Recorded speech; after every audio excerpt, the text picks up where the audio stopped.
வணக்கம். இந்த கூட்டம் இந்த புக்கு எடுத்து கிட்டத்தட்ட ஒரு 20-25 கூட்டமாக நடத்திட்டு இருக்கோம். இப்படி ஒரு புக்கு சேரணும் அப்படிங்கிறதுக்கே ஒரு 25 வாரங்கள் மாதங்கள் எடுக்கும்னு நினைக்கிறேன். ஏன்னா மிச்சம் நிறைய இதை மாதிரி முயற்சிகள் எடுக்கப்பட்டு இடையில நின்றுருக்கு, தடைப்பட்டு போயிருக்கு, தொடர்ச்சியாக நடத்த முடியல. ஆனால் இங்கே மதார் செஞ்ச ஒரு விஷயம் என்னென்னா, ஒரு ரொம்ப சாதாரண புத்தகமும் இங்கே விவாதத்துக்கு எடுத்துக்கப்பட்டிருக்கு, ரொம்ப செவ்வியல் தன்மை உள்ள புத்தகமும் இங்கே விவாதத்துக்கு எடுத்துப்பட்டிருக்கு. அதை பற்றின எந்த ஒரு முரண்பாடும் இல்லை. சரி, ஒரு புத்தகம் சொல்லிட்டாங்கன்னா அதை படிச்சுட்டு வருவோம், பேசுவோங்கிற மாதிரி இருந்ததுனால தான் இப்படி ஒரு ஜல்லிக்கட்டு மாதிரி ஒரு காத்திரமான புத்தகத்தை விவாதிக்கக்கூடிய இடத்துக்கு சேர்ந்துருக்கு அப்படிங்கிறதும். அது மட்டும் இல்லாமல் எங்களை மாதிரி ஆகலாம், நாங்களாம் அங்கங்கே படிச்சுட்டு டவுனில் எங்கேயோ ஓரமாக உட்காந்து பேசக்கூட ஆள் இருக்காது. ஆனால் அதை பகிர்ந்துக்கிடக்கூடிய இடம் வரும்போது இப்போ ஒரு புத்தகத்தை எப்படி நம்ம அணுகிறது அப்படிங்கிறதே கற்றுக்கிட்டது இந்த மாதிரி கூட்டங்களில் தான். இப்போ சார் கூட வரும்போது சொல்லிட்டு இருந்தா, என்ன சொன்னாலும் அது வச்சு என்ன நிறைய குறிப்பு எடுத்துகிட்டு வந்திருக்கீங்கிற மாதிரி சொல்லும்போது சொல்லியிருந்தேன், இல்லை சும்மா சாதாரணமாக இது பேசக்கூட ஆள் இருக்காது. ஆனால் இன்றைக்கி ஒரு புத்தகத்தை எப்படி அணுகிறதுக்கு உண்டு இந்த மாதிரி கூட்டங்கள் ரொம்ப வாய்ப்பாகவும் பயன்பாடாகவும் இருந்திருக்கு. அந்த வகையில் மதாருக்கு முதல்ல நன்றி சொல்லிடணும். ஏன்னா இப்படி ஒரு கூட்டத்தை தொடர்ச்சியாக நடத்துனதுங்கிறது இருக்குல்ல, அதுதான் நம்மளை இந்த இடத்துக்கு கொண்டு நிப்பாட்டிருக்குங்கிறதுக்கு. பொதுவாக இங்கே பேசுகிறவங்க எல்லோரும் சொன்ன விஷயம் என்னென்னா, நிறைய பேர் இங்கே வரக்கூடியவங்க புனைவு இலக்கியம் படிக்கக்கூடியவங்க தான். புனைவு இலக்கியம் படித்ததில் ஆர்வம் உள்ளவங்க தான் இங்கே பேசிகிட்டே இருந்தாங்க. இளங்கோமணி சார் மாதிரி ஆட்கள் மட்டும்தான் அல்புனைவு படிக்கக்கூடிய ஆள். அதை மட்டும் ஏன் வைக்க மாட்டீங்க, ஏன் அல்புனைவு புத்தகமே ரொம்ப கம்மியாக வைக்கிங்கன்னு சொல்லக்கூடிய ஆள். இருந்தாலும் அவர் கூட்டத்துக்கு வந்துவார், கலந்துக்கிடுவார், அப்படி இருந்தார். அப்போ பேசும்போது எல்லோரும் அதான் சொன்னாங்க, நான் ஃபிக்ஷனில் ஒரு பெரிய விளக்கம் இருக்குது எங்களுக்கு, அது அவ்வளவு எங்களுக்கு ஓர்ப்பாக இல்லை. அதுக்கு காரணம் என்னென்னா, எல்லாருக்குமே அது இருக்கும், அது விருப்பம் இல்லாமல் பக்கத்து வாசிக்கக்கூடிய ஆளுக்கு ஒரு சப்ஜெக்ட் இப்படி விருப்பம் இல்லாமல் போகுங்கிறது தெரியல. என்னென்னா, நம்ம இதுக்கு முன்னாடி வாசித்த புத்தகங்கள் நம்மளுக்கு கொடுத்த அனுபவம் அப்படி இருந்திருக்கு. ஏன்னா அந்த மொழி, அதில் இருக்கக்கூடிய விஷயங்கள் அது நம்மளை ஈர்க்கலை, இல்லை அது ஈர்க்கும் அளவுக்கு அவங்க அதை ப்ரெசென்ட் பண்ணலாங்கிற மாதிரி இருந்திருக்கும். ஆனால் அது தேவையான புத்தகங்கள் தான். எப்படி புனைவு தேவையோ அது மாதிரி அல்புனைவும் அதுக்கு ஈக்குவலாக தேவையான புத்தகங்கள் தான். அந்த வகையில் இப்போ நீங்கள் சொன்னதை வச்சு இந்த புத்தகம் எல்லாருக்கும் நெருக்கமாகும்போது, அப்போ இது வரைக்கும் அந்த நான் ஃபிக்ஷன் புக்கில் இருந்து இது வேறு ஒன்றா இருக்குது, எல்லோரும் படிக்கக்கூடிய அளவுக்கு இது இருக்குங்கிறத புரிஞ்சிக்க முடியுது. பொதுவாக ஃபிக்ஷன் நம்ம எதுக்கு படிக்கிறோம் அப்படின்னு பார்த்திங்கன்னா, நிறைய பேர் சொல்லக்கூடியது என்னென்னா, அது லைஃபுக்கு ரொம்ப சப்போர்ட்டிவாக இருக்குது அப்படின்னு சொல்கிறோம். நம்ம மன இருளுக்கு வெளிச்சம் பாய்ச்சக்கூடிய விஷயங்களே நிறைய புனைவு செஞ்சுருக்கு. அதன் மூலமாக நம்ம லைஃப்பை, நம்ம தனி மனிதனாக நம்மளுடைய மன வளம் அடைகிறதுக்கு புனைவு நிறைய உதவி பண்ணியிருக்கு. அப்போ இந்த நான் ஃபிக்ஷனோட ரோல் என்ன அப்படின்னா, என்ன தான் நம்ம அது மனவளம் இருந்தால் கூட நம்ம இண்டிவிஜுவலாக ஒரு எமோஷனில் ஆட்படுற விஷயங்கள் இருக்குது. அதை நம்ம தவிர்த்துக்கலாம். புனைவுகளை படிக்கிறது மூலமாக இந்த மாதிரி சுச்சுவேஷனில் இப்படி ஹேண்டில் பண்ணிக்கலாம் இருக்கலாம். பட் அதை தாண்டி பொது அடையாளம் இருக்குல்ல, நம்மளுடைய இனம், மதம், சாதி, இது சார்ந்து ஒரு எமோஷனல் நம்ம எப்படினாலும் மாட்டிக்கக்கூடிய வாய்ப்பு இருக்குது. அந்த மாதிரி விஷயங்கள், அது ஒரு போலி புனித தன்மையில் நம்ம மாட்டிக்கக்கூடிய விஷயம் இருக்குல்ல, அதுலேருந்து வெளிப்பட்டு வர்றதுக்கும் அதோட உண்மையான விஷயங்களை புரிஞ்சுக்கிறதுக்கும் இந்த மாதிரி நான் ஃபிக்ஷன் தான் உதவி செய்கிறதுன்னு நினைக்கிறேன். ஏன்னா நம்ம ரொம்ப பெருமையாகவும் புனிதமாகவும் நினைக்கக்கூடிய விஷயங்கள் அப்படி ஒன்றுமே இல்லைன்னு உடச்சி காட்டிடுது. இப்போ நம்ம ஜே கிருஷ்ணமூர்த்தி எல்லாம் படிக்கும்போது நம்ம ஸ்பிரிச்சுவலில் ஏதோ ஒன்று நினச்சிப்போம்ல, அப்படின்னு ஒரு உடச்சி போட்டு அதில் ஒரு பெரிய ஷாக்கை ஏற்படுத்துவார். அந்த மாதிரி நம்ம ஒரு புனிதப்படுத்தி வச்சக்கூடிய பண்பாட்டு ரீதியான நம்ம இனம் சார்ந்த ஒரு அடையாளம் சார்ந்த ஒரு பெருமிதங்களை அப்படி ஒன்றுமே இல்லை, இது ஒரு சாதாரண விஷயந்தாங்கிறதோ, இல்லை அதை சரியாக புரிஞ்சுக்கிறது மூலமாகவோ அது அறிவார்த்த தளத்தில் எப்படி அணுகிறது அப்படிங்கிறத இந்த மாதிரி நான் ஃபிக்ஷன் புத்தகங்கள் தான் கொடுத்துக்கிட்டு இருக்கு. அந்த வகையில் ஜல்லிக்கட்டு நிறைய ஏரியாவுக்கு, அதாவது சாதாரணமாக இல்லை, ஒரு பெரிய ஒரு அறிவு தளத்தை நமக்கு அறிமுகப்படுத்துகிற வகையிலையும் புரிந்து கொள்வதற்கும் ஒரு முக்கியமான புத்தகமாக நினைக்கிறேன். அது மட்டும் இல்லாமல் நேற்று பேசும்போது கூட தர்மராஜ் சார் சொன்னார், இந்த மாதிரி புத்தகங்கள் ஏன் இப்படி வரலை அப்படிங்கும்போது சொன்னாங்க, இதுக்கு முன்னுக்கூட்டி எல்லாமே சின்ன சின்ன கட்டுரையாக வந்திருக்கு. இந்த அளவுக்கு ஒரு 400 பக்கத்துக்கு ஒரு பெரிய புத்தகமாக இது வரைக்கும் யாருமே எழுதலை. ஒரு விஷயத்தை ஆய்வுக்கு எடுத்தாங்கன்னா அதை பற்றி ஒரு 4 பக்கமோ இல்லாட்டி ஒரு 5 பக்கமோ ஒரு கட்டுரை எழுதி முடிச்சுடுவாங்க, அதோடு முடிஞ்சுது. ஆனால் இது அப்படி இல்லை. அந்த பேட்டர்ன்லேருந்து மாறி கிட்டத்தட்ட எல்லாருமே இந்த சங்கம் பீரியடை வச்சுக்கிட்டு ஒரு 2000 வருஷம் 3000 வருஷம்ன்றாரு. ஆனால் அதில் இந்த புத்தகத்தில் ஒரு சின்ன குறிப்பு கூட ஒரு இடத்துல வருது, நெல் கண்டுபிடிச்சி நம்மகிட்ட ஒரு கார்பன் டேட்டிங் இருக்குது 3000 வருஷம்னு சொல்கிறாங்க. சமதளத்துக்கு வந்ததுக்கு அப்புறம் தான் இங்கே இருக்க நம்ம விளிமியங்கள் எல்லாம் கட்டமைக்கப்பட்டிருக்காங்க. நெல் கண்டுபிடிக்கும் போது நம்ம மொழியை தங்க ஆரம்பிச்சிட்டோம். அப்போ மொழி எழுத்து நமக்கு கிடைச்சிருக்கிறது வந்து பார்த்திங்கன்னா கிமு 5ஆம் நூற்றாண்டில் கிடைக்கும். அப்போ நம்ம சமவெளியில் வந்து இப்படி ஒரு வாழ்க்கைக்கு அலைகுடிகளாக நிலைகுடிகளாக மாறி 2500 வருஷம் கழித்து வந்ததுக்கப்புறம் எழுத்து வச்சுக்கிட்டு தான் நம்ம இவ்வளோ பேசிகிட்டு இருக்கோம். அப்போ அந்த 2500 வருஷமாக வந்து எழுத்துக்கு முந்தின ஒரு வரலாறு ஒன்று இருக்குது நமக்கு. அது என்னவா இருக்குது, அது நம்ம உளவியலில் என்னவா போய் ரோல் பண்ணுது அப்படிங்கிற விஷயத்தெல்லாம் அது வரைக்கும் ஒரு மிகப்பெரிய ஒரு காலத்தில் இருக்க நடந்த அசைவ இயக்கத்தை இந்த புத்தகம் பதிவு பண்ணுறதுனால இவ்வளோ பெரிய புத்தகமாக இருக்குது. அதுக்கப்புறம் பார்த்திங்கன்னா தர்மராஜர்கிட்ட பேசும்போது சொன்னார், நீங்கள் புத்தகத்தை பற்றி பேசுங்க முதல்ல, அதுக்கு முன்னாடி இந்த அனுபவத்தை பேசுங்க. இந்த புத்தகம் உங்களுக்கு என்னவா இருக்குது, என்னவா எப்படி அணுகுச்சுன்னா, இந்த புத்தகம் வரும்போதுலேருந்து வரதுக்கு முன்னக்கூட்டியே இங்கே அவர்கிட்ட பேசிகிட்டு இருக்கோம். அவர் அதை பற்றி சில ஹிண்ட்ஸு சொல்லிகிட்டே இருப்பார். அப்போ இதை படிக்கணும்னு நமக்கு ஒரு ஆசை வரும்ல. புத்தகம் வரும்போதே 15 புக்கு வரும்னு சொல்லிட்டா ரமேஷ்னேன். நான் அவ்வளோ பேர்ட்டு இங்கே ஆர்டர்லாம் எடுத்துட்டேன். கடைசியில் பார்த்தா மறுநாள் ஒரு பெரிய குண்டை போட்டார், ஒரு புத்தகம் வந்திருக்கு எனக்கு மட்டும் ஓடி. ஐயோ போச்சா, அது படிக்க முடியாது போலிருக்கேன் அப்படின்னு போது கடைசியில் அதுலேருந்து அதுவே பெரிய அப்போ ஹைப் ஏறிக்கிட்டே இருக்குது. அடுத்து என்ன வரும்னா அதுலேருந்து ஒரு 15 கட்சி 2 புத்தகம் 3 புத்தகம் கையில் கிடைக்கி படிக்க ஆரம்பிக்கும். ஆனால் தொடர்ச்சியாக வேலை வந்துக்கிட்டே இருக்குது. இப்படி வந்துட்டும் போயிட்டுமா இருந்த புத்தகத்துக்கு பின்னால் அப்புறம் கிடைச்சி வாசிக்க ஆரம்பிக்கிறோம். வாசிக்க ஆரம்பிக்கும்போது ஒரு விஷயந்தான் தோணுச்சு, நமக்கு புனைவுகளில் பெருசாக சந்தேகம் வர்றது கிடையாது. லாஜிக்கு தான் மாதிரி ஏதோ லைட்டாக நமக்கு தெரியாத ஏரியா வந்து எப்படின்னா நடக்குமான்னு யோசிப்போம், அவ்வளோதான் விட்டுருந்தோட. இதில் நம்ம எப்போவுமே வந்து ஒரு ப்ரூஃபை கேட்போம். ஏன் எப்படி அப்படின்னு கேட்போம்ல. எனக்கு இது படிக்கும்போது தர்மராஜை வந்து இந்த பழைய பராசக்தி படத்தில் சிவாஜி கோட் சீனில் பேசுவார்ல, அதான் ஞாபகம் வந்துச்சு. அவர் இப்படி தான் பேச ஆரம்பிப்பார். அந்த வக்கீல் வந்து கிராஸ் பண்ண வருவான். கிராஸ் பண்ணவே விட மாட்டார் அவர். உனக்கே என்ன கரைன்னு தானே கேட்க வரீங்க, நானே சொல்லிடுவார். அதை மாதிரி இவர் ஒரு விஷயத்த சொல்கிறாரு, ஏன் நம்ம கேட்க மாட்டி அவரே கேட்டுக்கிட்டார் ஏன் அப்படின்னு சொல்லி அது ஒன்று சொல்கிறாரு. அது எப்படி அப்படின்ட்டு சரி ஒன்று போதுமானா அவருக்கு அது போத அவர் எப்படி யோசிச்சாருன்னு எனக்கு புரியல. என்னென்னா ஒரு விஷயத்துக்கு ஒரு ப்ரூஃப் கொடுத்தா போதும்ல, அப்படி இல்லை. அவர் வேறு துறை சார்ந்த ப்ரூஃப்லாம் எட்டு வர்றாரு. அது விலங்குலேருந்து எட்டு வராரு, தாவரத்துலேருந்து எட்டு வராரு. பல்வேறு இயக்கப்பட்ட ஒரு வல்லாண்மை, அரசாண்மை, இறையாண்மை, முதலீட்டியம், ஆதி முதலீட்டியம், இல்லை நீங்கள் மொழியியல், உளவியல், இனவரவியல், இது எந்த துறை சார்ந்தும் நான் சொல்கிற ஒரு விஷயத்துக்கு ப்ரூஃப் இருக்குது. அப்போ நமக்கு இதில் நம்ம கேள்வி கேட்க முடியுமானாலே நமக்கு இதை தாண்டி ஏதோ யோசிக்க வேண்டியிருக்கு. ஏன்னா என்னென்ன கேள்வி வருங்கிறத அவர் அதை விட்டு விலகி நின்று ஒரு சாதாரண ரீடர் எப்படி இதை அணுகுவான், அவனுக்கு என்னென்ன சந்தேகங்கள்லாம் வரக்கூடும், அதை ரொம்ப எளிமையாக எப்படி சொல்ல முடியுங்கிறத யோசிக்கிறாரு. அது பெரிய ஆச்சரியமாக இருந்துச்சு. அது மட்டும் இல்லாமல் இது என்னென்னா இது இப்படி ஆரம்பித்த உடனே எப்போதுமே நம்மளுக்கு வந்து ஒரு நான் ஃபிக்ஷனில் ஒரு தடை இருக்கும்ல உள்ளே போகிறதுக்கு. இவர் நமக்காக யோசித்து நமக்காக கேள்வி கேட்டு நமக்காக பதில் சொல்ல ஆரம்பித்தோடனே ஒரு மந்திரத்துக்கு கட்டுண்ட மாதிரி அவர் பின்னாலேயே போக ஆரம்பிச்சிடும். இந்த புக்கு அந்த வேலையை செய்யுது. தொடர்ச்சியாக நமக்கு வைக்க முடியாத அளவுக்கு தொடர்ச்சியாக இழுத்துக்கிட்டே போகுது. அப்படி போயிட்டு இருக்கும்போது நான் இந்த இப்போ எழுத்து மூலமாக நமக்கு இது வந்து அடையிருந்தால் கூட நான் இது அந்த 2000 நமக்கு சங்ககாலம் கிடைக்கல, கிமு 5ஆம் நூற்றாண்டு, அதுக்கு முன்னக்கூட்டி நடந்த ஒரு நிகழ்த்து கலைமை தான் இந்த புத்தகத்தை அணுக முடியும்னு நினைக்கிறேன். எப்படி அப்படின்னா இது மறுபடியும் பேசப்படணும் அப்படின்னா இது ஏன்னா யாருக்குமே ஞாபகம் இல்லைன்றாங்க. நான் இது வரைக்கும் ஒரு புனைவுகளை படிச்சுட்டு வந்து பேசணும்னா ஈஸியாக வந்து பேசிட்டு போயிடுவேன். இந்த புத்தகம் படித்ததுலேருந்து அவர் எங்கேயெல்லாம் ஃபங்க்ஷன் நடத்துகிறாரோ அதில் என்ன நடந்திருக்குன்னு பார்க்குறேன், இல்லை அவங்க என்ன பேசியிருக்காங்கன்னு கேட்குறேன். ஏன்னா இதை எப்படி தொகுத்துக்கிறாங்க அப்படின்னு யோசனையாக இருக்குது. இன்னும் இவ்வளோ விஷயம் இருக்குது, இதை எப்படி தொகுக்க முடியும், இது எப்படி அவங்க அணுகிறாங்கன்னு பார்த்தா இன்றைக்கி காலைல கூட அவர்கிட்ட பேசும்போது சொன்னேன், நீங்கள் முதல்ல சென்னை யூனிவர்சிட்டியில் நடத்தும்போது யுகபாரதி பேசிகிட்டு இருந்தார், யுகபாரதி குரலில் நான் பேசிகிட்டு இருந்தேன். அப்படி தான் எனக்கு தோணுச்சு. சரி இவர் பேசிட்டாருன்னா அடுத்து வந்து பவனந்தி வந்தார், பவனந்தி குரலில் நான் பேசிகிட்டு இருந்தேன். அடுத்தால வந்து இப்போ இவர் ஜமாலன் வந்தார், ஜமாலன். அப்போ அது முடிஞ்சிட்டோன்னே மதுரையில் பேச ஆரம்பிச்சோம்னா ஐயோ அப்போ இவங்க கொஞ்சம் பேசிட்டாங்க. அடுத்து யாருன்னா ஸ்டாலின் ராஜாங்க என் குரலில் பேசிகிட்டு இருக்காரு.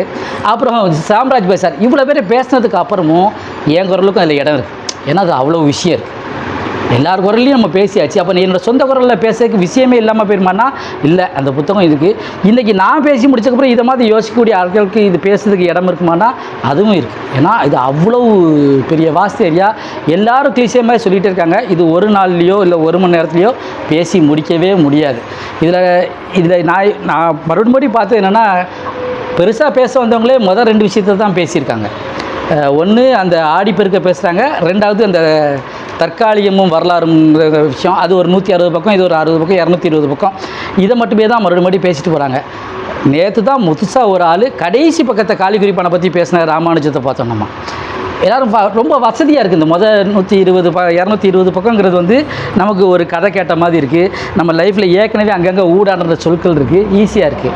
அதுக்கப்புறம் வரக்கூடிய காலை அரசியலாக இருக்கும், பண்பாட்டின் பதட்டமாக இருக்கும், இல்லாட்டி முதலிட்டியமும் நாட்டுப்புறவிலும் வந்து வேறு ஒரு தளத்துக்கு போகுது. அது மொழியை டீல் பண்ணுது. அதில் அயோத்திதாசர் வராரு, மொழியை பற்றி பேசின நிறைய பேர் வராங்க.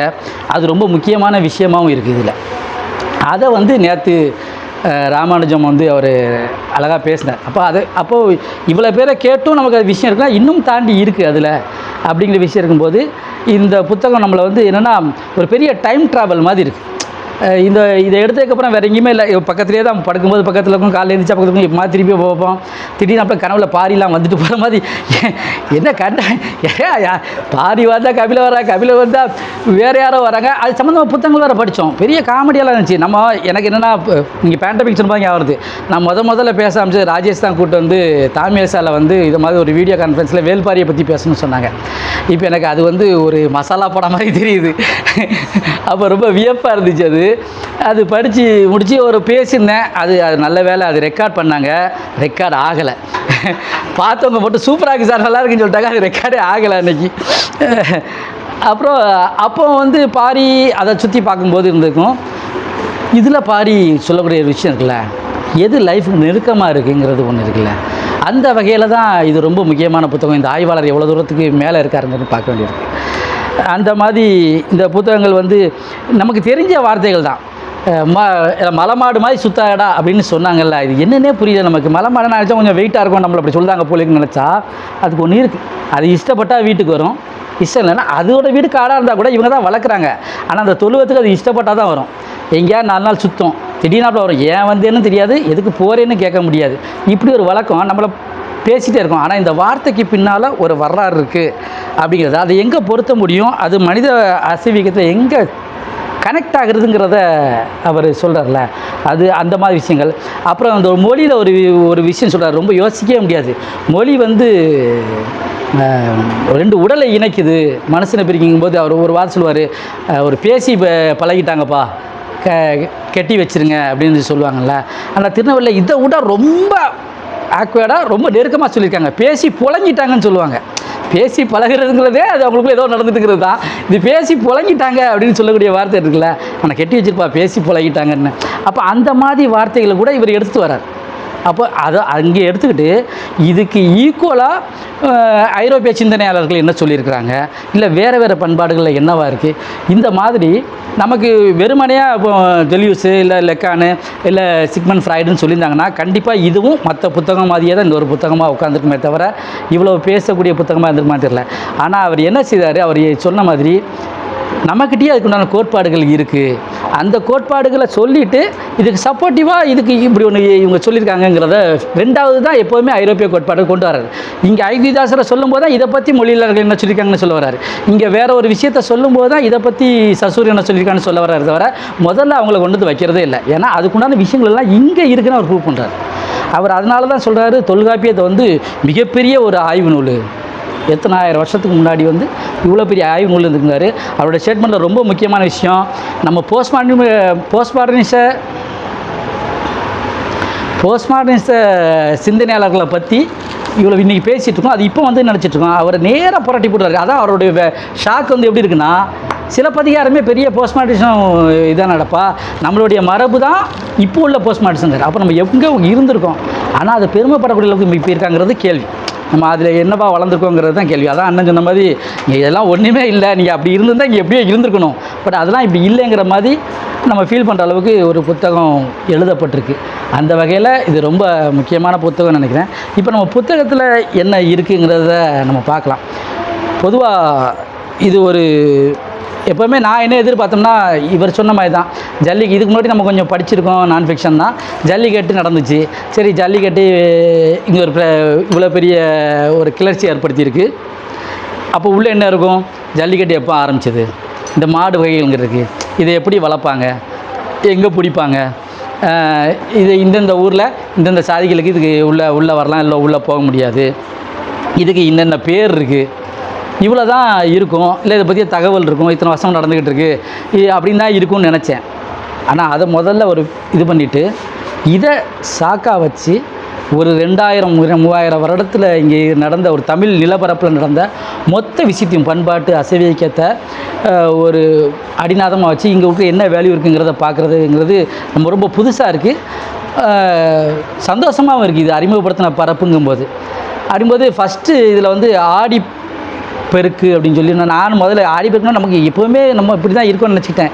ஆடி பெருக்கணும்னு ஏதோ அந்த ஆடி 18க்கு ஏதோ பண்ணுவாங்களா அப்படின்னு தான் நினச்சேன். அது அப்புறம் தான் அந்த கண்ணாடி அந்த ஆடி சொல்கிறாருங்க. அது மாதிரி தான் அந்த சூழ்ச்சிங்கிறத பற்றியும் அவர் சூழ் திறமைக்கவர்கள்லாம் சொல்லிட்டு இருக்காரு. அப்போது அவர் ஆரம்பிக்கிறது அந்த மெரினா இதில் ஆரம்பிக்கும் போது கூட ஒரு முக்கியமான விஷயத்துக்கு வராரு. அது என்னென்னா மெரினாவில் வந்து இவ்வளோ பேர் கூடுனாங்க அப்படிங்கும்போது ஒரு மேஜிக்கல் ரியலிசம் ஃபிக்ஷன் படித்த மாதிரி ஆரம்பிக்கிறாரு. அதுதான் நம்மளை அது ஃபஸ்ட்டே நமக்கு ஒரு பெரிய ஆச்சரியமாக இருக்குது. ஒரு கண்ணாடி பெரிய பெரிய கண்ணாடிகள் கொண்டு வைக்கப்படுது, அதுலேருந்து ஆட்கள் வந்துக்கிட்டே இருக்காங்கங்கிறது நமக்கு அது ஒரு அப்போவுமே இது புனைவு இல்லைங்கிறத தாண்டி நமக்கு எப்போவுமே புனைவு சாரையிருந்து நிறைய படிக்கிறதுனால அது இழுக்க ஆரம்பிச்சு அந்த கண்ணாடிக்குள்ளேருந்து ஆட்கள் வந்துக்கிட்டே இருக்காங்க. அது பிரதிபலிக்க இருக்குது. ஏத்தால பார்க்குறோன்னு நானாகவே இருக்கிறான். அந்த மாதிரி பெரிய மேஜிகலைசேஷன் இருக்கும்போது அங்கே 4கேஸையும் நகுலனையும் சந்திக்கிறாரு. நகுலனோட சிந்தனை முறை எப்படி இருக்குன்னு நமக்கு தெரியும். அதை வச்சுக்கிட்டு ஒரு விஷயம் சொல்கிறாரு.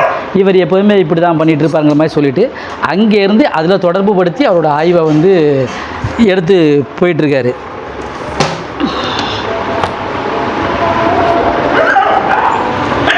அப்படி போகும்போது அந்த கண்ணாடிக்குள்ளே இருந்து ஆட்கள் வந்துக்கிட்டே இருக்காங்கல்ல, அவர் எங்கே ஆரம்பிப்பாங்க. அந்த கண்ணாடிக்குள்ளேருந்து ஆள் வரணும்னா எங்கேருந்து மனிதன் வந்துக்கிட்டு இருக்கான் அப்படின்னா ஒரு யோனியிலேருந்து தான் வந்துக்கிட்டு இருக்கான் போது அந்த கண்ணாடி ஒரு 1000 யோனியை உள்ளதாக இருக்குங்க. அப்போ அந்த 1000 யோனி எங்கேயோ கேள்விப்பட்டிருக்குமே அப்படின்னு சொல்லும்போது அவர் புராணத்துக்கு போகிறார். மறுபடியும் இந்திரனுக்கு ஒரு சாபம் கொடுக்குறாங்க, உடம்பு முழுக்க யோனியாக இருக்குங்கிறதுக்கு இருக்குது அப்படின்னு சொல்கிறாரு. சரி, இப்படி ஒன்று நம்ம வந்து புராணம் சார்ந்து ஒரு கதையை படிச்சிருக்கோம். ஆனால் அது நிகழ்த்து கலையாக ஒரு பரிகாரமாக நம்மகிட்ட வாழ்க்கையில் இருக்குதுன்னு ஒன்று சொல்லுவார். அது தொட்டு வராரு. 1000 கண் பானைன்னு ஒன்று இருக்குது. இந்த பிரச்சனை சரியாகணும்னா நீ என்ன செய்யணும், அது என்ன வியாதி, அது சரியாக நினைச்சணும், 1000 கண் பானையில் தீச்சட்டி எடுக்கணும் அம்மன் கோயிலுக்கு அப்படின்னு கொண்டு வர்றாரு. அப்போ நமக்கு இது என்னது, ஏன் பிற்காலத்தில் இது ரொம்ப முன்னாடி இருக்குது நம்மகிட்ட, பின்னால் இப்படி ஒரு கதை சொல்லப்படுது, ஏன் இங்கேருந்து இங்கே வந்துச்சு அப்படிங்கிற ஒரு பெரிய நமக்கு ஒரு கேள்வி பிறகுதுல்ல. அப்படி தொட்டு இவர் போய்கிட்டே இருக்கார். அப்போ நான் ஒரு இடத்துல புத்தகத்தை நிறுத்திட்டு இது ஏன் ஒன்றை தொட்டு ஒன்று போய்கிட்டே இருக்குது அப்படின்னு பார்க்கும்போது இந்த புத்தகம் முழுசாக படித்து முடிச்சும் எனக்கு புரியல. மறுபடியும் ஒரு ட்ரிப் இது பேசுகிறதுக்காக 2 அங்கங்கே எடுக்கும்போது 212வது பக்கத்தில் ஒரு விஷயம் இருக்குது. இவர் எல்லாமே காலை அப்படின்னா என்னதெல்லாம் ஞாபகம் வரும் அப்படிங்கிறத குறிப்பான்னு போட்டுவிடுறார். அதில் பார்த்தீங்கன்னா காலைங்கிறதுல ஆண்மை, ஏறு, வேளாண்மை, மொச்சப்பயிறு, முளைப்பாரி, காயடித்தல், இப்படி ஒரு 25-30 பேர் சொல்கிறாரு. அப்போ ஒன்றுக்கு எவ்வளோ அர்த்தம் இருப்பாங்க. அப்போ இதை விடவே முடியாது இதை பற்றி பேசும்போது. அப்படி தான் இவர் இந்த புத்தகம் முழுக்கவும் ஒன்றை தொட்டு இது எப்படி நம்ம எடுத்துக்கிட்ட ஒரு விஷயத்தை ப்ரூவ் பண்ணுறதுக்கு எங்கேருந்து இது வாழ்க்கை முழுக்க இந்த எவிடன்ஸாக இருக்குது, அது எங்கேருந்து செயல்படுதுங்கிறத ரொம்ப விலாவரியாக சொல்லிட்டு வராரு. அந்த வகையில் ஆரம்பிக்கும்போது தான் இது எங்கேருந்து கூடின கூட்டம், இது எங்கே இருந்துச்சு, எங்கேருந்து வந்தாங்க, இவங்க எங்கே போனாங்கங்கிறது இருக்குல்ல. அப்போது ஒரு முக்கியமான விஷயத்தை சொல்கிறாங்க, வெகுஜனவியம் அப்படின்னு சொல்கிறாங்க. அந்த வெகுஜனவியம்னா என்ன, இதுக்கு முன்னாடி எங்கேயாவது நடந்திருக்கான்னா அதுக்கெலாம் எவிடன்ஸ் தராரு. 19ஆம் நூற்றாண்டில் வெளியே நடந்ததை சொல்கிறாரு, வளைகுடாவில் நடந்த மாணவர் புரட்சியை சொல்கிறாரு, ரஷ்ய புரட்சியை சொல்கிறாரு, நம்ம ஊர்லேயே நடந்த ஹிந்தி எதிர்ப்பு போராட்டத்தை சொல்கிறாரு. இதெல்லாம் இருந்துச்சு. சரி, இதெல்லாம் என்ன ஆச்சு அப்படின்னா அது வந்து அந்த போராட்டங்கள் முடியும் போது அது காலி குறிப்பானுங்கிறத பற்றி பின்னால் விளக்கிட்டா கூட அது முன்னே சொல்கிறாரு. ஒரு அப்போ வலுவாக இருந்த கருத்தியல்களாலும் இல்லை இயக்கங்களாலும் அது கபலீகரம் செய்யப்பட்டுருங்காரு. நம்ம கண்ணியாங்க ஹிந்தி போராட்டத்தை பார்க்குறோம். இதை கொண்டு எங்கேனாலும் பொருத்த முடியுது.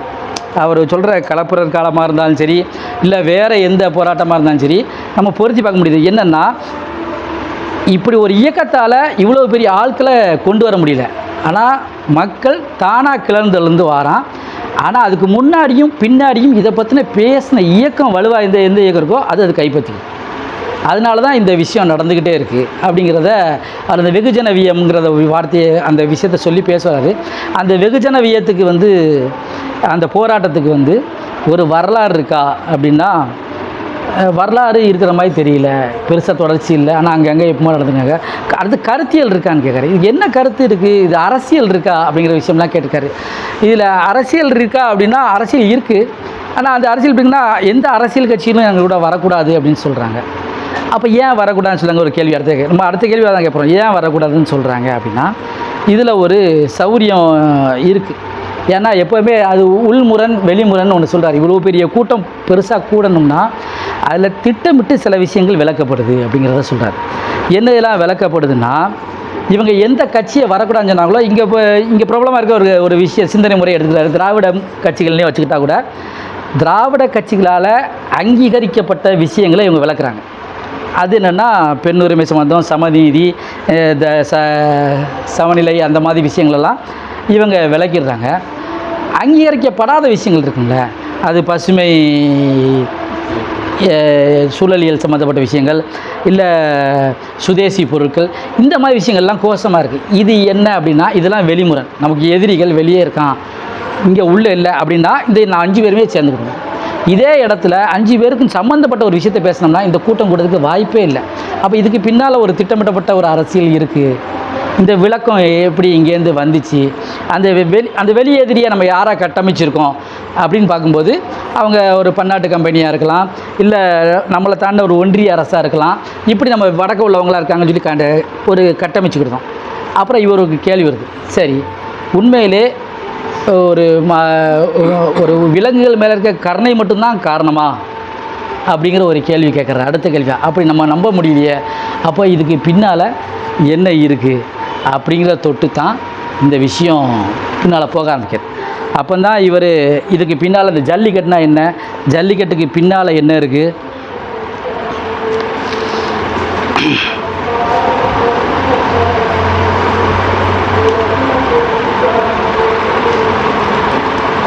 அது மாதிரி இது பேசிகிட்டு இருக்கும்போது இந்த வெகுஜன வயசு அந்த அரசியலை சேர்க்கலை அப்படிங்கும்போதே ஒன்று சொல்கிறாரு. எப்போதுமே தேர்தல் அப்போ இப்போ தேர்தல் நேரங்களாக சொல்லிக்கலாம், தேர்தல் நேரத்தில் ஓட்டு கேட்டு வரக்கூடிய கட்சிகளும் அது ஆட்சிக்கு வந்ததுக்கப்புறமும் ரெண்டும் ஒன்றே இல்லைன்றார். அது வேறு டோனில் பேசும், அது அப்படி தான் செய்ய முடியுங்கிறத சொல்கிறார். அப்படி செய்ய முடியும், ஆனால் அப்போது இந்த வெகுஜனம் இருக்குல்ல, அது ஒரு கேள்வி கேட்குமா, இவன் அப்படி மாதிரி இல்லையே அப்படின்னா அதுக்கும் அவர் சொல்கிறாரு, அது உங்களுடைய அறிதலின் குறைபாடுன்னு சொல்லி ஒரு இருக்குது, சிறுபலத்தனமாக இருக்குது, அப்படி தான் இருக்க முடியும் அப்படிங்கிற நமக்கு இதை கேட்குங்களா. இவன் கேட்க வரும்போது எப்படி வந்தான், ஆனால் இப்போ நடந்துக்கும் போது இப்படி இல்லைங்கிற கேள்வி எல்லாத்துக்குமே இருக்குது. ஆனால் இது இப்படி தான் இருக்க முடியுங்கிறதுக்கு அவர் ஒரு ப்ரூஃப் கொடுக்காரு. அது நம்ம பக்கமாக ஒரு குற்றச்சாட்டாக சொல்கிறார் அவர், இது அப்படி தான் இருக்கும், அந்த வடிவமே அப்படி தான்றார். அதுக்கப்புறம் இந்த வெகுஜன கிளர்ச்சி அவர் ஏன் காரணங்கிறது ரெண்டாக சொல்கிறாரு. ஒன்று என்ன சொன்னால் நம்ம ஜனநாயக ஆட்சி முறையில் இருக்கக்கூடிய வீழ்ச்சி, அதோட தோல்வின்றார். இன்னொன்று என்ன சொல்கிறாருன்னா லட்சிய வடிவம், அதோட ஜனநாயக ஆட்சியோட லட்சிய வடிவமே இந்த வெகுஜன கிளர்ச்சி தாங்கிறார். அதுக்கு அந்த வாய்ப்பு இருக்கணுன்றார். நீங்கள் டெமோக்ரஸி இருக்குன்னா நீ எப்போனாலும் ஒரு போராட்டத்தை கூடக்கூடிய வாய்ப்பு இருக்கணும். இந்த 2 விஷயமா இருக்குது அப்படிங்கிறதையும் அதை சொல்லிடுறாரு. அப்புறம் இது கூட்டம் எப்போ கூடுது அப்படிங்கிறத யோசிக்கிறார். எப்போ திடீர்னாப்புல வெகுஜனம் கூடுது அப்படிங்கும்போது ஒரு நெருக்கடியான சூழல், இல்லை ஒரு பதட்டம், அவன் இது வரைக்கும் நம்பிட்டு இருக்கக்கூடிய விஷயத்துக்கு ஒரு நெருக்கடியான சூழல் வரும்போதோ, இல்லை ஒரு பண்பாடில் இதில் ஒரு பெரிய பதட்டம் வரும்போதோ இது தானாக கிளந்து வந்துடும். ஆனால் தானாகவே ஒரு நாள் கலைஞ்சி போயிடும். இதுக்கு பெரிய ஆயுள் இருக்கா, நீடிப்புன்னா அது பெருசாக இல்லை. இதுக்கு அரசியல் இல்லைங்கிறது அப்படி எப்படி ப்ரூவ் பண்ணுறாருன்னா அது எத்தனையோ நாள் நடக்குது, கடைசியில் ஒரு நீதிமன்றம் ஒரு உத்தரவாதம் கொடுக்குது, எப்போ அதை எடுத்துருவோம்ப்பா அப்படின்னு சொன்னதுக்கப்புறம் கலைஞ்சி போயிடுறாங்க. ஆனால் குறிப்பிட்ட சில பேர் இன்னமும் அது இல்லை, இது நம்ப முடியாது அப்படின்னு சொல்லி போராடும் போது அவங்கள அரசாங்கம் வலுக்கட்டாயமாக அவங்கள அப்புறப்படுத்துது. அதில் கொஞ்சம் வன்முறைகள் கூட நடந்தது. ஆனால் அதை பற்றி எந்த கொஸ்டினுமே இந்த வெகுஜனமாக திரண்ட மக்கள் ரைஸ் பண்ணவே இல்லை. இது ஒரு முக்கியமான விஷயமாக நான் பார்க்குறேன். நீங்கள் எல்லோரும் சேர்ந்து போராடினீங்க, உங்களுக்கு கூட இருந்தது, உங்களுக்கு அந்த ஸ்லோகத்தை சொல்லி கொடுத்தது, உங்களை பாதுகாத்துக்கிறது எல்லாம் இருந்தபோது அவனுக்கு ஒரு பிரச்சனைங்கும் போது இந்த கூட்டம் கேட்கவே இல்லை.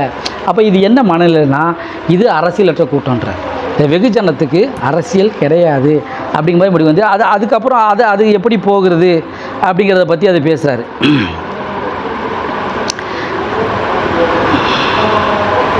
அதுபோக இது என்னென்னா வெகுஜனத்தை வியத்தையே நம்ம ஒரு கருத்தியெல்லாம் ஏற்றுக்கணுங்கிற ஒரு விஷயம் சொல்கிறார். அப்போ தான் நம்ம அதை பற்றி புரிஞ்சிக்கவே முடியும் அப்படிங்கிறத சொல்லிவிட்டு இது என்னென்னா பழமைக்கு திரும்புதல் அப்படிங்கிறாரு. இந்த பழமைக்கு திரும்புகிறதே பெருசாக கில்ட்டினஸ் மாதிரி இருக்குது. அப்படின்னா ஏன்னா ஒரு சக மனுஷன்ட்ட நம்ம எப்படி நடந்துக்கிறோங்கிற ஒரு பெரிய கில்ட்டினஸ் இருக்குல்ல, அதுலேருந்து நம்ம ஒரு பரிகாரம் மாதிரி திரும்பினா இது ரொம்ப பழமைக்கு இல்லை, இது ஒரு ஸ்பெஷல் பழமைவாதம் அப்படிங்கிற மாதிரி ஒரு விஷயத்த சொல்கிறாரு. எல்லாருக்கும் மனசில் என்ன இருக்குன்னா எப்போதுமே முன்னால் இருந்த விஷயம் சரியாக இருந்துச்சு, பழசில் எல்லாம் சரியாக இருந்துச்சு அப்படிங்கிறது இருக்குது. அப்போ இந்த மாதிரி விஷயங்கள்லாம் வச்சுட்டு இந்த பொது எதிரி, அறிவுபூர்வமான செயல்பாடு இருக்கா இல்லையா, அரசியல் இருக்கா இல்லையா, இதெல்லாம் வச்சுக்கிட்டு அவர் இதை தொடர்ச்சியாக போகணும். அப்படிங்கும்போது நம்ம இந்த ஜல்லிக்கட்டுனா என்னென்னு தெரிஞ்சுக்கணும். இந்த போராட்டத்துக்கு முடிஞ்சும்போது அடுத்த சாப்டர் தற்செயலும் வரலாறுங்கிற காளையின் வம்சாவளி அப்படிங்கிற ஒரு இது கிட்டத்தட்ட 160 பக்கம். இதுதான் இருக்கையிலே பெரிய சாப்டர் நினைக்கிறேன். இதில் தான் நம்ம சங்கத்தமிழுக்கு போகிறோம், பழியரை பற்றி பார்க்குறோம், காணியை பற்றி பார்க்குறோம், எல்லா பற்றியும் பார்க்குறோம். ஃபஸ்ட்டே அவர் சொல்லிடுறாரு, இது ஜல்லிக்கட்டு தமிழகத்தின் மரபான பன்னாட்டு நிகழ்வு அப்படின்னு சொல்லும்போதே அவர் என்ன சொல்கிறாருன்னா, சங்கத்தமிழுக்கு நமக்கு ஒரு பெரிய அவர் தொல்காப்பியத்துக்கு மறுபடியும் உள்ளே வந்துடுறாரு. இங்கே எல்லாமே திணையாக 5 திணையாக பிரிக்கப்பட்டிருக்கு. அதுக்கு கருப்பொருள் உரிப்பொருள் இருக்குது, திணை இருக்குது, துறை இருக்குது அப்படின்னு பேசுகிறார். இந்த ஸ்டேட்மெண்ட் இருக்குல்ல, ஜல்லிக்கட்டு தமிழகத்தின் மரபான விளையாட்டுங்கிறதுலையே அதில் ஒரு நிலம் இருக்குது, பொழுது இருக்குது, பண்பாடு இருக்குது, அது எப்படி நிகழ்வு இருக்குங்கிறத சொல்லியிருக்காரு. அந்த பொழுதை 2 பொழுதாக பிரிக்க எப்போவுமே சிறுபொழுது பெரும்பொழுது இருக்குங்கிறாரு. அந்த சிறுபொழுது பெரும்பொழுதில் யாருக்கெல்லாம் இருக்குன்னா மருத நிலத்தில் தான் அந்த சிறுபொழுது பெரும்பொழுதுங்கிறதே பெருசாக இருக்குது. அந்த சிறுபொழுது கடந்த காலமும் பெரும்பொழுது பெரும்பொழுது கடந்த காலமும் சிறுபொழுது நிகழ்காலமாக வச்சுட்டு அந்த சிறுபொழுதை இப்போ இருக்க மானுடவியல் சார்பாகவும் அந்த பெரும்பொழுதை நம்மளுடைய அலைகுடி வாழ்க்கை இருக்குல்ல, அந்த குறிஞ்சி முல்லை திணை வச்சு அந்த வாழ்க்கை மூலமாகவும் இதை அணுகிறதுக்கு அவர் முற்படுறார். அப்படி முற்படும் போது இங்கே நமக்கு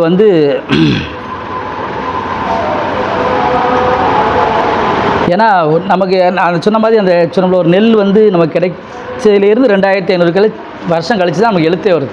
அப்போ அந்த பணுவல் நமக்கு சங்க காலத்தில் இருக்கும்போது அவர் என்ன சொல்கிறாருன்னா, இந்த எழுத்து, மொழி, காப்பியம், கவிதை எல்லாமே உபரியில் விளைஞ்சது தான். இங்கே எல்லாமே உபரி ஆனதுக்கப்புறம் தான் இது தேவை இருக்குது. இந்த அலைகுடியாக இருக்கும்போது அதெல்லாம் தேவையே படலைங்க. நிகழ்த்துக்களை மட்டும்தான் இருக்குது. ஆடிருக்கான், பாடிருக்கான், அவன் பாட்டில் உணவுக்காக எதுவுமே செஞ்சு மெனக்கிட்டது இல்லை. அப்போ அந்த எழுத்து வந்ததுக்கப்புறம் தான் இந்த மாதிரி விஷயங்கள்லாம் வருது.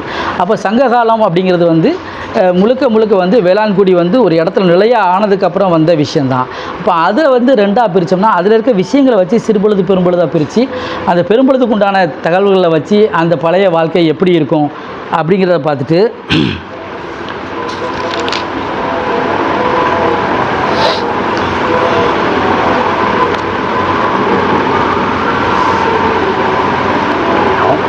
அப்புறம் போகும்போது தான் அவர் காளையை பற்றிலாம் பேச ஆரம்பிக்கார்.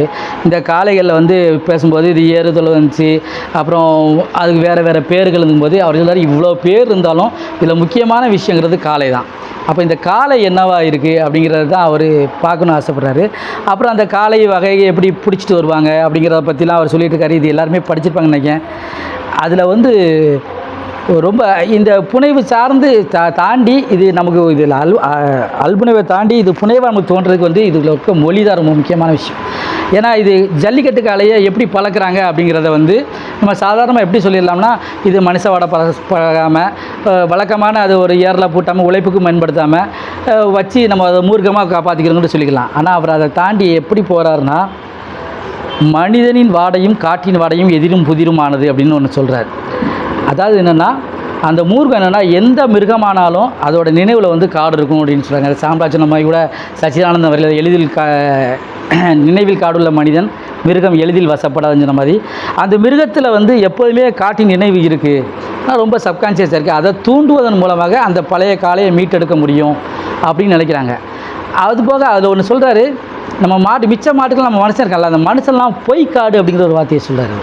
நம்மலாம் பொய் காடாக சுற்றிட்டுருக்கோம். அப்போ உண்மையான காடு அதுக்கு நினைவிலேருந்து கொண்டு வர வேண்டியிருக்கு. அதுக்காக அதை தனிமைப்படுத்துகிறாங்க. எப்போயுமே அப்படி பேசும்போது என்ன ஆகிறான்னா, இயற்கையும் மனிதனும் எதிரடையாக ஆயிடுறான் அப்படின்னு சொல்கிறார். இயற்கை வேறு, மனுஷன் வேறு. அது இயற்கையில் இருந்தால் மட்டும்தான் அந்த இதோடு இருக்கும். மனுஷன் கூட இருக்கும்போது அப்படி இருக்க வாய்ப்பு இல்லை அப்படிங்கிற ஒரு விஷயத்த அவர் சொல்லிடுறாரு. அது மட்டும் இல்லாமல் விலங்குகள் நெடியோடு தான் சிந்திக்குது அப்படின்னு சொல்கிறார். அப்போ சுவாசத்தை சுற்றி மனுஷன் இருந்தால் இந்த மனுஷனை பொய்க்காடுன்னு அவர் சொல்லிட்டார். அப்போ அந்த நினைவு ஒரிஜினலான அந்த காடு வருது, அதுலேருந்து வெளியே வரதுக்கு உண்டான வாய்ப்புகள் இல்லை. ஸோ அதை என்ன செய்றாங்க, தனிமைப்படுத்துகிறாங்க. ஒரு ஆள் இல்லை 2 ஆள் தான் அது பக்கத்திலே போக முடியுது. இப்படி செய்வதன் மூலமாக அந்த காட்டிலேருந்து அந்த காளைகிட்டேருந்து ஒரு நிஜமான காடுகளை நினைவுபடுத்திட முடியும், அதை பழைய நிலைமைக்கு மீட்டெடுத்துட முடியும்னு அவங்க நம்புகிறாங்க. அப்புறம் இன்னொன்று என்ன செய்யப்படுதுன்னா, அந்த காளையும் அவனும் ஒரே ஒரு பகுதியில் ஒன்று போல் தோணுது. ஏன்னா எந்த அர்த்தமும் இல்லை. இங்கே அது உழைக்குது, இல்லை அதிகமாக காளைகள் ஜல்லிக்கட்டு விளையாட்டால் கூட அதிகமான உழைப்பு சுரண்டலுக்கு ஆட்படுது. ஆனால் பெருசாக என்ன நடந்துச்சுன்னா ஒன்றுமே இல்லை. ஏன் ஒன்றுமே இல்லை அப்படின்னா அதுக்கு ஒன்று சொல்கிறாரு, ஒரு கிடையாக வளர்க்கப்படுறது தான் வந்து ஆடு மாடுகள் தான் இருக்குது. அப்போது நிறைய பசு தான் அதில் இருக்குது. காளைகளை வந்து என்ன செய்கிறாங்க அப்படின்னா, அதோட பாலியல் சுதந்திரம் இருந்தால் அதுலேருந்து முழுசாக வேலை வாங்க முடியாது. அப்படின்னால அந்த பாலியல் சுதந்திரத்தை கட்டுப்படுத்துகிறாங்க. அந்த பாலியல் சுதந்திரத்தை கட்டுப்படுத்தணுங்கும் போது அது காயடிக்கப்படுது. அப்போ மறு உற்பத்தியும் வேணும். அப்படிங்கும்போது மொத்த கிடைக்கும் ஒரு மாடு தான் வந்து அந்த உற்பத்திக்கு உண்டான காளையாக காயடிக்கப்படாமல் வீரியத்தோடு வைக்கப்படுது. அதைத்தான் ஒரு மாக்காலை பொலிக்காலைன்னு சொல்கிறாரு. அது 2 3 இருக்குது. ஒரு கிடைக்கு ஒரு காலை இருக்கும், அது பூச்சி காளைன்னு சொல்கிறாங்க. இல்லை அது போக கிடை இல்லாதவங்க வெளியே வச்சுக்கிறதுக்காக சமூகத்துக்கு வந்து கோயில் காளைன்னு ஒன்று கொடுக்குறாங்க. இது இல்லாமல் ஒரு காளையை நம்ம தனியாக எடுத்து போனால் அது ஜல்லிக்கட்டு காளைன்னு சொல்கிறாரு. அப்போ இந்த பாலியல் விஷயத்துக்காக காயடிக்கப்பட்ட காளைகள் மாதிரி தான் நம்ம இருக்கிறோம். ஏன்னா நமக்கும் பெரிய பாலியல் சுதந்திரம் இல்லைன்னு இந்த மனுஷன் சமநிலையில் இருக்க மனுஷன் யோசிக்கிறான். ஏன் நமக்கு பாலியல் சுதந்திரம் இல்லை அப்படின்னா, நம்மகிட்ட ஒரு 2 விஷயம் இருக்குது. தகுப்புணர்ச்சி, தகாப்புணர்ச்சிங்கிற விஷயம். இதை தொட்டு அப்படி போகிறார். தகுப்புணர்ச்சி, தகாப்புணர்ச்சின்னு இருக்குங்க. அது என்ன தகுப்புணர்ச்சி, தகாப்புணர்ச்சி அப்படின்னா, யாரோடலாம் உறவு வச்சுக்கலாம், யாரோட உறவு வைக்கக்கூடாது. ஒன்று ரத்த உறவு, இன்னொன்று திருமண உறவு. அப்போ இந்த திருமண உறவு அதை தொட்டு தான் அவர் அடுத்தால திருமண உறவு எங்கேருந்து நம்மளுக்கு ஆரம்பிக்குது, இது எப்போ வர ஆரம்பிச்சிது அப்படிங்கிற விஷயத்துக்கு போகிறாரு. அந்த விஷயத்துக்கு போகும்போது சமவெளிக்கு வந்ததுக்கு அப்புறம் தான் இந்த மாதிரி விஷயங்கள்லாம் இருக்குது அப்படின்னு சொல்லிட்டு, அதுக்கு முன்னாடி அலைக்குடிகளாக இருக்கும்போது நம்மகிட்ட இந்த மாதிரி விஷயங்கள் இல்லை. அங்கே ஒரு தகுப்புணர்ச்சி, தகாப்புணர்ச்சிங்கிற விஷயங்கள் இல்லை. களவு மட்டும் தான் இருந்துச்சு. கற்புங்கிறதே வந்து சமவெளிக்கு வந்ததுக்கு அப்புறம் தான் வருதுங்கிறதே பேச ஆரம்பிக்கிறாரு.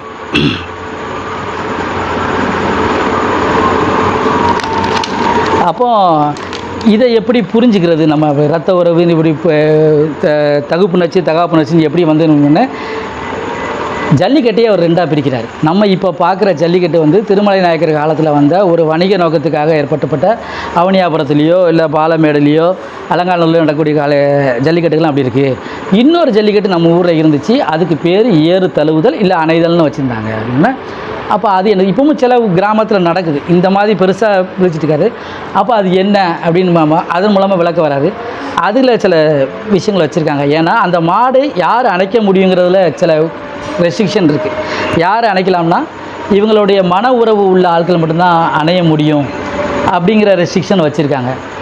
அப்போ அது என்னவா இருக்குது அப்படின்னா, வளர்க்குறது ஒரு ஆள் எதுக்காகனா இன்னொருத்தன் வீட்டுக்கு அனுப்புறதுக்காக, நம்ம வீட்டு பிள்ளைய இன்னொருத்தன் வீட்டுக்கு அனுப்புறதுக்காக அவன் எப்படிப்பட்ட ஆளாக இருக்கணும்னா வளமை உள்ள ஆளாக இருக்கணும்.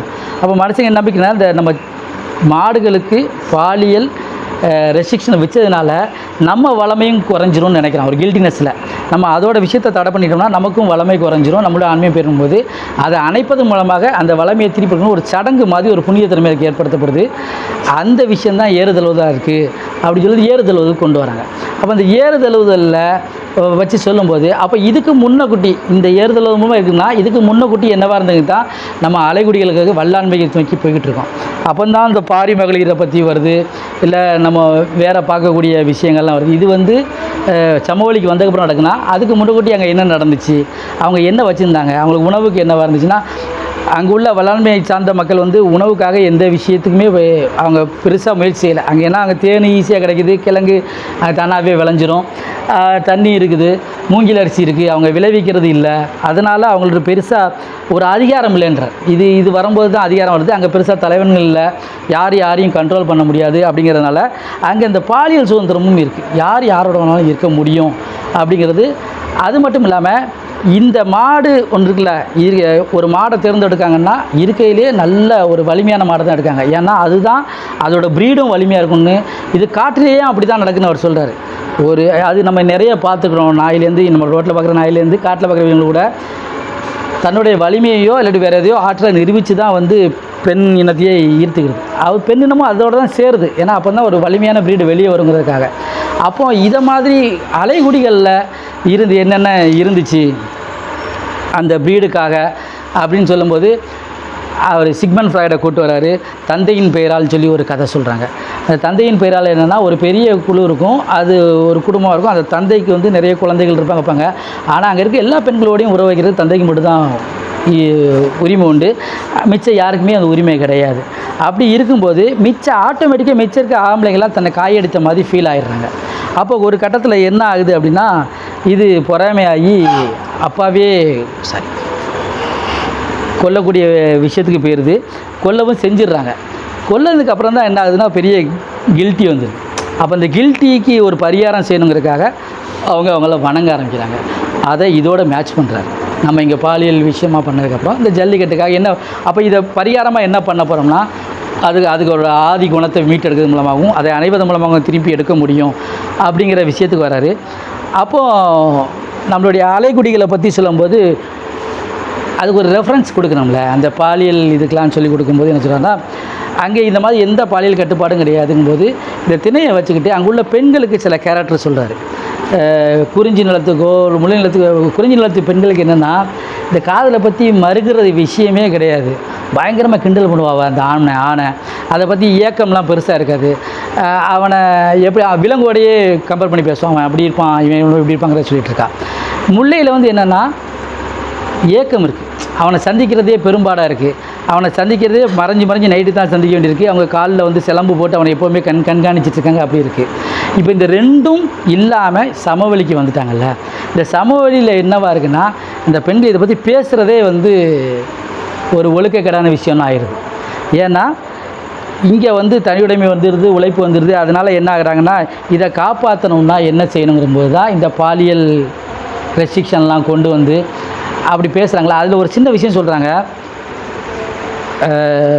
அந்த மருத நிலத்தில் இந்த குறிஞ்சி நிலத்து பெண் வந்துட்டானா என்னவா பார்ப்பானா, அதே கேரக்டர்லாம் இருப்பாள். அவள் ஆட்டிடியூட் மாறாது. அவளை பறத்தேன்னு சொல்கிறாங்க. அவளுக்கு இதை பற்றி எந்த அக்கறையும் கிடையாது. ஏன்னா உங்களுக்கு தான் ஒழுக்கம், அவங்களுக்கு அது கிடையாது. அந்த மாதிரி விஷயத்தெல்லாம் சொல்லிட்டு வராது. அங்கேருந்து தான் இது தகுப்புணர்ச்சி இப்படி ரெஸ்ட்ரிக்ஷன் வச்சதுக்கப்புறம் தான் நீ யாரோட கல்யாணம் பண்ணணும், யாரோட கல்யாணம் பண்ணக்கூடாது, யாரோட உறவு வச்சுக்கலாம் அப்படிங்கிற விஷயம்லாம் வருது. இதை தொட்டு தான் அவர் அடுத்தால வந்து என்ன குலச்சின்னத்தை பற்றி பேச வராரு. ஏன் குலச்சின்னத்தை பற்றி பேச வராருன்னா, காலை வந்து இங்கே பெரிய ஒரு வழிபடக்கூடிய புனை இதாக இருக்குது, இல்லை ஒரு மாட்டுக்கறி சாப்பிட்றதுல விளக்கு ஒன்று இருக்குது.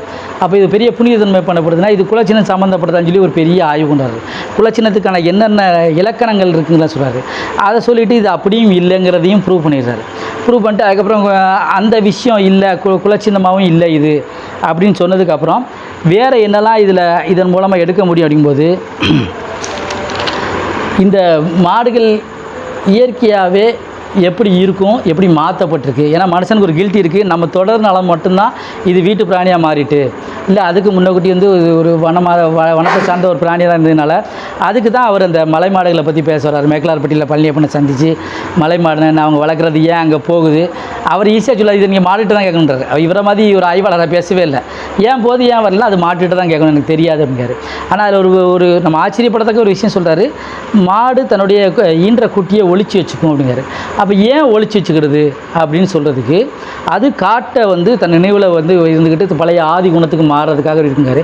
அதை ப்ரூவ் பண்ணுறதுக்கு வேறு சயின்ஸ் என்ன சொல்லுங்க தான், சிக்மண்ட் ஃப்ராய்டோட வந்து அந்த கண்ணாடி பார்க்குற விஷயமா சொல்லுது, பிம்பம் குறியீடு அப்படி அந்த விஷயத்த நம்ம அப்போ கண்ணாடி வச்சு பார்க்கும்போது நமக்கு சின்ன பிள்ளைல வீட்டில் சொல்லுவாங்க, கண்ணாடி குழந்தை காட்டக்கூடாதுன்னா ஏன்னு இது வரைக்கும் யாருமே சொன்னதில்லை. கண்ணாடியை காட்டக்கூடாது, பயந்துருன்னு சொல்லுவாங்க.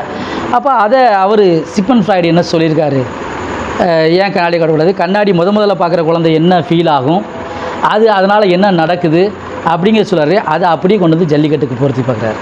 இந்த மாடு என்னவாக இருந்துச்சு, நீங்கள் என்ன பண்ணியிருக்கீங்க, நீங்கள் என்னதை ஏற்றி அதை எதுவாக மாற்றிருக்கீங்கல்ல, இந்த கில்ட்டினஸ் அடுத்தால இது ஏற்றப்பட்டதுனால அவருடைய கில்ட்டினஸ் இருக்குல்ல, இதை கொண்டு வந்து வைக்கிறார் அதில்.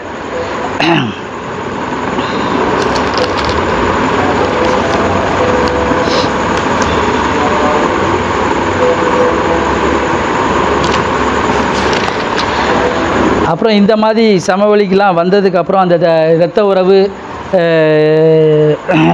மன உறவுன்னு வந்ததுக்கப்புறம் தான் நம்மகிட்ட இருக்க முக்கியமான விஷயத்தை சொல்கிறாரு, பரிசம்ங்கிறத சொல்கிறாரு. அதுக்கு முன்னக்கூட்டி அலைக்குடிகளுக்கும் சமவெளிகளுக்கும் ஒரு வித்தியாசத்தை சொல்லும்போது, அது சூழலியல் தந்தை, சூழலியல் மூதாதைன்னு ஒரு வார்த்தை சொல்கிறாரு.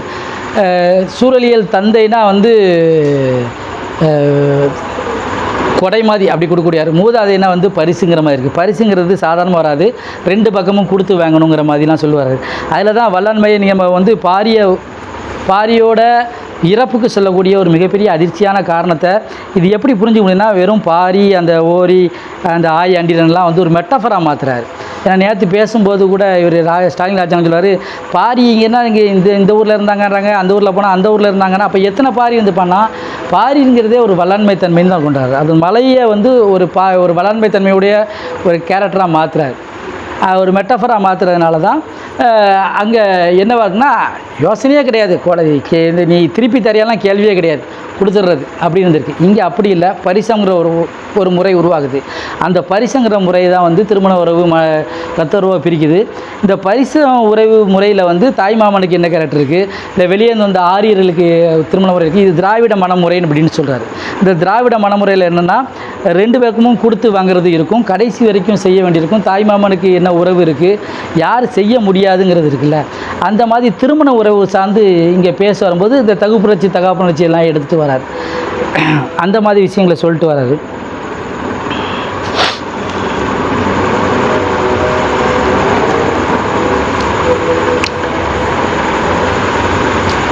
அப்படி சொல்லும்போது தான் இந்த இந்த ரெஸ்ட்ரிக்ஷன்லாம் இல்லை அப்படிங்கிறத நம்ம எப்படி நம்புறது? பாரியை பற்றி சொல்லும்போது பாரியா கொல்லப்பட்டான் அப்படிங்கும்போதுன்னா அந்த தந்தையின் பெயராளுங்கிற அந்த சிக்மண்ட் ஃப்ராய்டோட விஷயத்தை தான் எடுத்து வர்றாரு. அவர் சொந்த குழந்தைகளுடைய மன உறவு வைத்துக்கக்கூடிய இருந்ததுனால தான் அந்த ஒரு பதட்டம், கீழே உள்ள அந்த அரசாண்மைக்கு ஏற்பட்ட பதட்டம், அது ஒழுக்கக்கேடா சொல்லி கொண்டுட்டாங்க அப்படிங்கிறத சொல்ல வராரு. சரி, அப்படி இருந்துச்சா அப்படின்னு ஒரு கேள்விங்களா? இவங்க சொல்கிறீங்க ஒன்று, பாரியை பற்றி இது வரைக்கும் நம்ம படித்ததெல்லாம் வேறு, நீங்கள் இப்படி ஒரு கொஸ்டின் சொல்லும்போது அப்போ தான் ஒரு பழியரை பற்றி பேசுகிறாரு. இன்றைக்கி நமக்கு ரத்த சாட்சியாக இருக்கக்கூடிய ஒரு கூட்டம், பழியர் கூட்டம், அவங்ககிட்ட திருமண உறவுகள் என்னவா இருக்குங்கிறத அவங்க போய் பார்த்தது, அவங்க எப்படி வாழ்க்கை முறை இருக்குது, அவங்களுடைய திருமண உறவு முறை இருக்குது, அவங்க எப்படி அதை சுதந்திரமாக இருக்காங்கிறத நம்ம இங்கே பழியர் கூட்டத்துக்கு ஏன் பழியரை பற்றி பேச வேண்டியதுன்னா, அது அவங்களோட எச்சோன்றார், இன்றைக்கி நமக்கு சான்றாக இருக்குது. அப்போ இப்படி தான் அவங்க இருந்திருக்காங்க அப்படின்னு சொன்னார். சரி, ஏன் நம்ம வந்து ஒரு குறிஞ்சியும் முல்லையும் திரிந்து பாளையாச்சு அப்படிங்கிறதுக்கு தான் வணிகம். அந்த நீங்கள் சொல்கிற சங்க பாடல்களில் பாரி மகளிர் சொல்ல 2 பாட்டு, கீழே இருந்து உப்பு வண்டியை பார்த்தாங்கன்னா, வணிகம் எப்போதுமே அதை செஞ்சிடும். ஏன்னா உபரிக்கு ஆசைப்படும், எப்போதும் அனுப்ப வேண்டியிருக்கும். அப்படி சொல்லும்போது இங்கே உள்ள வணிகத்தை பற்றிலாம் பேசுகிறாரு. மூவேந்தர்கள் என்ன வணிகம் பண்ணிட்டு இருந்தாங்க, அது எங்கே வரைக்கும் போச்சு, அது என்னெல்லாம் பார்த்தாங்க, அவங்க என்ன இழந்தாங்க, அதுக்கப்புறம் அவங்க எப்படி அதை மாற்றுறாங்க அப்படிங்கிறதெல்லாம் ஒன்று இருக்குல்ல. அந்த மாதிரி விஷயத்தை பார்க்கும்போது தான் இங்கேருந்து அந்த வல்லாண்மை அழிக்கப்படுதுங்கிறது இருக்குது. அப்போ நம்மளுக்கு ஒரு பெரிய ஒரு விஷயம் அழிக்கப்பட்டு சமவெளிக்கு வந்ததுக்கப்புறம் சமவெளியில் வேறு ஒன்றா மாறி நம்ம நிறைய ரெஸ்ட்ரிக்ஷனில் போயிட்டுருக்கோம். அப்புறம் சமவெளிக்கு வந்ததுக்கப்புறம் என்னெல்லாம் போயிட்டுருக்கு அப்படிங்கிறது தான் அது. அதே மாதிரி தான் அது பழியர் சொல்கிற மாதிரியே காணிகளையும் சொல்கிறார் அவர். காணிகளுக்கு என்னவாக இருக்குது, காணிகள் ஏன் அப்படி இருக்காங்க, அவங்க சொல்கிறது அவங்களுக்குள்ள அறிவு என்ன. நம்ம பெரும்பாலுமே சொல்லும் போதே பழங்குடியினருக்கு ஒரு அறிவே இல்லைங்கிற மாதிரி எல்லோரும் சொல்லிடுவோம். ஏன்னா அவங்கள ஒரு காட்டு மிராண்டி மாதிரி சொல்லிட்டாங்களா, அப்படி இல்லை, அவங்களுக்கு என்னவா இருந்துச்சு அப்படிங்கும்போது அதை பற்றி மாற்று அறிவுங்கிற பற்றிலாம் பேசுகிறார் அவர். காணிகளை வச்சுக்கிட்டு அந்த லைஃப் எப்படி இருந்துச்சு, இன்றைக்கி அவங்க எப்படி இருக்கிறாங்க, அதில் சுட்ட மண் சுடாத மண், அதில் கரையான் வராது, அவங்களுடைய மருத்துவ அறிவு, அதுக்கப்புறம் அவங்க அதுலேருந்து எப்படி குறைபட்டவங்களாக இருந்து மாறி போகிறாங்க, இந்த மாதிரி விஷயங்கள்லாம் வச்சுட்டு இங்கே இருந்த பண்பாடு ஒரு நிலைத்த குடிகளால் ஆனதுக்கு அப்புறம் எப்படி மாறுது அப்படிங்கிறத பற்றி அவர் சொல்லிகிட்டே வராரு. அப்புறம் அந்த ஆதி முதலீட்டியம் அப்படிங்கிறது நமக்கு முதல்ல வணிகம்ங்கிறது யவன வணிகம் தான். அதன் மூலமாக தான் இந்த மாதிரி விஷயங்கள்லாம் மாறாச்சு. அந்த வணிகம் வந்ததுக்கு அப்புறம் தான், ஏன்னா இவங்களுக்கு இந்த உபரி அதை சேர்த்து விற்கணுங்கிற விஷயங்களே கிடையாது அந்த அலைகுடிகளுக்கு. ஏன்னா அவங்களுக்கு ஃபஸ்ட்டு ஒரு இடங்கிறதே இல்லை, அவங்க சுற்றிக்கிட்டே இருக்காங்க. அதில் தான் அந்த வேறு விடாத வேறுங்க, நம்ம ஒரு இடத்துல வேறு விட்டு நிற்கிறோம், நம்ம இடத்துக்கு போகணும், நம்ம ரூட்டை தேடி போகணுங்களா, அந்த ரூட்டை தேடி போகணுங்கிற எந்த சிந்தனையும் அவங்களுக்கு கிடையாது. அவங்க வந்து பறவைகள், அவங்கெல்லாம் மரம் இல்லைன்னு சொல்கிறாங்க. அந்த மாதிரி விஷயங்கள்லாம் பேசிட்டு வராரு.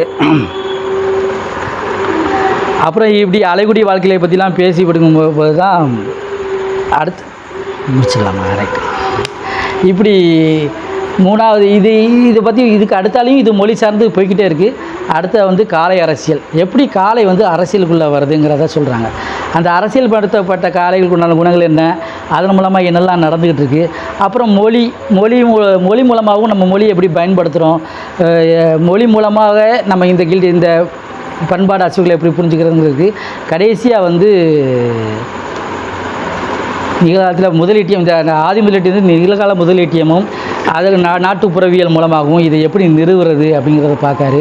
இதுக்கு இடையில வந்து மௌனத்தை பற்றி பேசுகிறாங்க. மொழி எப்படி உச்சரிக்கும் போது பேசுகிறாங்க, மொழியின் மூலமாக இங்கே என்ன கட்டமைக்கப்பட்டிருக்கு பேசியிருக்காங்க, அரை நாட்டார்னு பேசுகிறாங்க. ஏன்னா எல்லா இடத்துலையுமே வந்து இப்போ யூரோப்லாம் வந்து குளோபலைசேஷனமோ அதுக்கு முன்னக்கூட்டியோ வணிகம் வந்து கிராமப்புறத்துலேருந்து நகரப்புறத்துக்கு போகும்போது அவன் வேற ஒரு ஆளாக மாறிட்டான். ஆனால் இங்கேருந்து போகும்போது மட்டும் அவன் நாட்டானாவே தான் போகிறாங்க. வேணா அரை நாட்டான்னு சொல்லிக்கலாம். அதனால தான் அவன் மறுபடியும் திரும்பி ஊருக்கு வரணுங்கிறது நினச்சிட்டு இருக்கான். அந்த மாதிரி விஷயங்கள் தான் இவனை வந்து இந்த மாதிரி வெகுஜன விஷயத்துக்கு வந்து கிளர்ந்தெல வைக்குது, ஒன்று சேர வைக்குது இவனுக்கு.